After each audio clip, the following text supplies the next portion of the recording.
অনেক যুগ আগে হিমালয়ের এক নির্জন আশ্রমে বাস করতেন এক ভক্ত।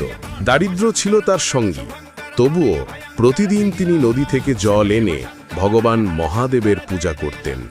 একদিন প্রবল ঝড় বৃষ্টি এলো, নদী ভেসে গেল, বাগান উজাড় হয়ে গেল, পূজার কিছুই অবশিষ্ট রইল না। তবুও তিনি থামলেন না। ভেজা মাটি কেটে বানালেন শিবলিঙ্গ, শুকনো পাতাকে ফুল ভেবে অর্পণ করলেন, আর বৃষ্টির জলে দিলেন অর্ঘ্য। তার এই অকৃত্রিম ভক্তি দেখে স্বয়ং মহাদেব কৈলাস থেকে অবতীর্ণ হলেন।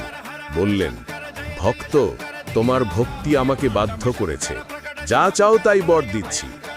ভক্ত কেঁদে বললেন, প্রভু, কিছুই চাই না, শুধু আপনাকে যেন প্রতিদিন এভাবেই পূজা করতে পারি। মহাদেব হাসলেন, যেখানে ভক্তি আছে সেখানেই আমি আছি। আসল পূজা বস্তু দিয়ে নয়, ভক্তি দিয়েই হয়।